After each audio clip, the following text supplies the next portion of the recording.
মার্কিন যুক্তরাষ্ট্রের অভিবাসন ও শুল্ক প্রয়োগ সংস্থা ভুটান, কিউবা, ইরান, পাকিস্তান, রাশিয়া ও ভেনেজুয়েলার পর এবার ভারতকে একটি অসহযোগী দেশ হিসেবে তালিকাভুক্ত করেছে। মার্কিন কর্তৃপক্ষ এই তালিকায় এমন সব দেশের নাম উল্লেখ করে থাকে যেগুলো প্রত্যর্পণ প্রক্রিয়ায় যথাযথ সহযোগিতা করে না। যুক্তরাষ্ট্রের অভিবাসন ও শুল্ক প্রয়োগ সংস্থা ভারতের বিরুদ্ধে এই সিদ্ধান্ত নিয়েছে, যা মূলত অভিবাসন সম্পর্কিত সহযোগিতার অভাবে নেওয়া হয়েছে। শুক্রবার ভারতীয় সংবাদ মাধ্যম এনডিটিভির এক প্রতিবেদনে জানা যায়, যুক্তরাষ্ট্রের আইসিই জানিয়েছে যে এসব দেশ প্রত্যর্পণ প্রক্রিয়ায় যথাযথ সহযোগিতা না করায় তাদের নাম এই তালিকায় অন্তর্ভুক্ত করা হয়েছে। সংস্থাটি জানিয়েছে, তালিকাভুক্ত দেশগুলোর সাক্ষাৎকার গ্রহণ, সময়মতো ভ্রমণ নথি ইস্যু ও নির্ধারিত ফ্লাইটে নাগরিকদের ফেরত নিতে প্রয়োজনীয় সহযোগিতা প্রদানে ব্যর্থ। আইসির তালিকা অনুযায়ী যুক্তরাষ্ট্র থেকে 14,50,000 অবৈধ অভিবাসীকে বিতাড়িত করার পরিকল্পনা করা হয়েছে।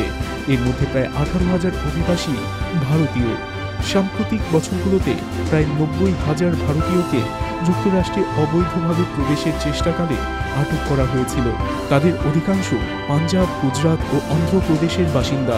বৈধতার প্রক্রিয়ায় দীর্ঘসূত্রিতা অনেক ভারতীয় অভিবাসী যুক্তরাষ্ট্রে তাদের অবস্থান বৈধ করার চেষ্টা করলেও এই প্রক্রিয়া বেশ সময় সাপেক্ষ।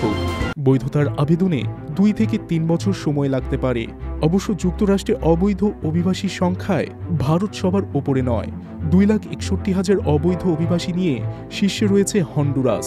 এরপর গুয়াতেমালার রয়েছে প্রায় 2,53,000 অবৈধ অভিবাসী।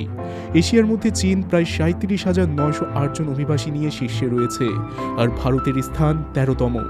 যুক্তরাষ্ট্রের নবনির্বাচিত প্রেসিডেন্ট ডোনাল্ড ট্রাম্প আগামী 1 মাসের মধ্যে দায়িত্ব গ্রহণ করতে যাচ্ছেন। ট্রাম্প তার নির্বাচনী প্রচারণার অভিবাসন নীতি কঠোর করার অঙ্গীকার করেছিলেন। তিনি যুক্তরাষ্ট্রের ইতিহাসে বৃহত্তম প্রত্যর্পণ প্রক্রিয়া পরিচালনার পরিকল্পনা করেছেন। এর ফলে চূড়ান্ত আদেশপ্রাপ্ত হাজার হাজার ভারতীয় অভিবাসীকেও ফেরত পাঠানো হতে পারে। যুক্তরাষ্ট্রের এই পদক্ষেপ ভারত মার্কিন কূটনৈতিক সম্পর্কেও চ্যালেঞ্জ তৈরি করতে পারে বলে মনে করছেন বিশেষজ্ঞরা।